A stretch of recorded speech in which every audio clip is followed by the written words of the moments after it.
Hi, I'm David, And I'm Gail and we're here in the White Star Pub and Hotel. in Southampton.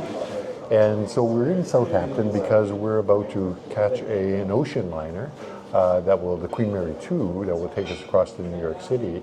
However, we thought it might be interesting if you were coming to Southampton to take a cruise to wherever. What do you do in Southampton if you're here for a day waiting to catch your ship? So please watch and see what we did in our day and a bit in Southampton. Let's start with the hotel we stayed at on the historic High Street of Southampton. The Star Hotel dates back as early as the 17th century, this particular building from the late 18th century. And wow, that was where the coaches would stay. And wow, did they have a good English breakfast buffet as well. There's, of course, many other hotel options, like the Leonardo Royal Hotel and the Holiday Inn, which we see here. We're back on High Street with its remnants of heritage buildings, what remains after the Great Blitz of Southampton during World War II and post-war clearance. Sadly, at one end is Holyrood Church, which was built in 1320 and destroyed in a single night in 1940. Behind the church is the 1950s-60s Holyrood Estate, a post-Blitz slum clearance project. Now there's various public art installations such as Sailing in Southampton. Another major street is Oxford Street, developed in the 1840s. It still has several 19th century terrace homes. There are also restaurants, bars, little stores. Looks good, doesn't it? Well, we went to the White Star Tavern, hotel to several Titanic victims, and also where the great train robbery was hatched. We had a lovely pub-style lunch here. It included a country-style pate, a seafood salad. I had a ring sausage on garlic mashed potatoes, and Gail had a roasted cauliflower dish, which looked quite good, with lentils. So we're back on the northern stretch of High Street. Here the buildings are much more modern, a lot of small shops. And off to the side of the street is the vast Westquay shopping centre, which opened in year 2000. It contains a Marks and Spencer, and this is a good place to go to buy your wine and your bow ties for the voyage yet to come. A short walk away is what was probably the highlight of our touring, the Southampton Civic Centre, built in 1929 to 39, and built originally to house, in part, the law courts. And here we've got a restored room, which also incorporates the modern museum. It's called the Sea City Museum, and it contains two major exhibitions, one of which is the really spectacular Southampton's Titanic story. Of course, people think of Southampton as the place from which the Titanic departed, but there's much more of a local connection here.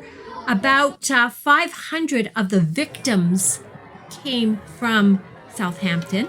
That's about 1/3 of all of the Titanic victims.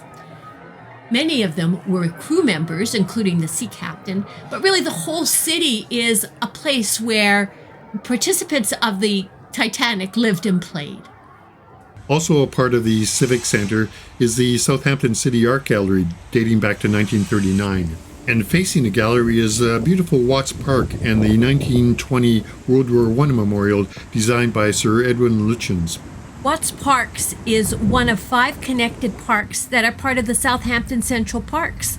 All were created between 1854 and 56. A very lovely walk on a nice fall day such as this. Another possible walk is to the Ocean Village Marina area.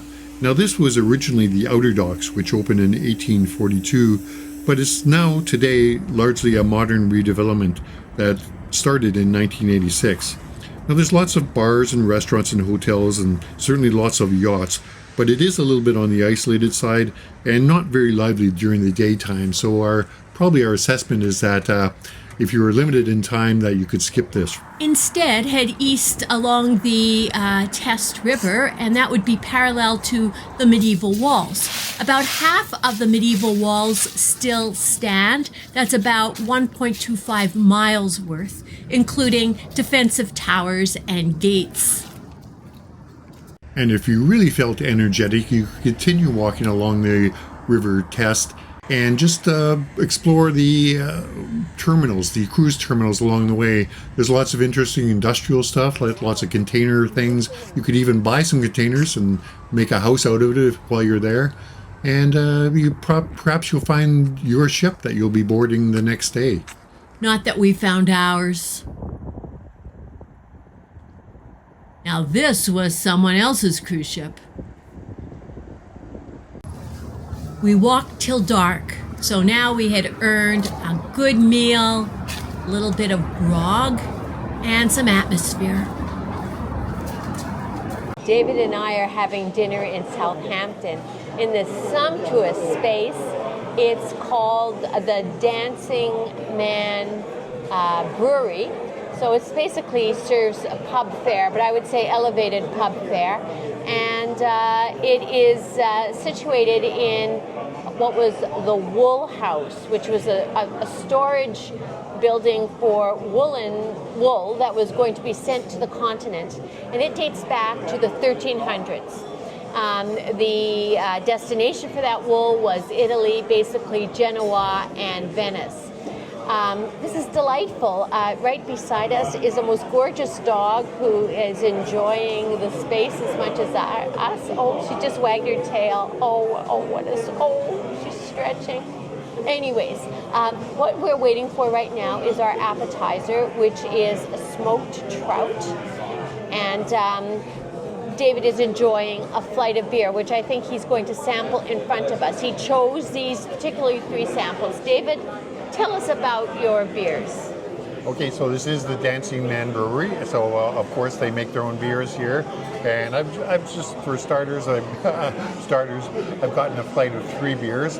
This is an IPA, which I just, as you can tell, I've done a little bit of a sample of it. It's a little bit on the fruity side, and this right here is a bitter. But these 2 beers right here are both from casks. They're cask drawn, or I guess you call them real ales. So this is a bitter, traditional English bitter, and then right here is a stout. This is a whole plaice. So plaice, of course, is a fish. It's a very thin fish. It's been a long time since I've had plaice. I always have it when I'm here in England. It's on braised cabbage, and it's got kind of a salsa of sweet peppers and barley, it almost looks like to me. So what I have is called rag and bone, and it's basically a shredded beef, short rib, and I believe it's another, a shin as well in there, and it's on a bed of garlic mashed potatoes. Oh yeah, very nice. It was a happy conclusion to our time in Southampton. Tomorrow we'll be boarding the Queen Mary 2 to New York City. So that was our time in this lovely city. If you've spent time in Southampton and you'd like to share some comments with us, please leave them below in the comment box. And by all means, if you did like this video, then please hit that like button. And as well, we hope that you subscribe, because we've got many, many more adventures yet to come. See you next time. Bye-bye.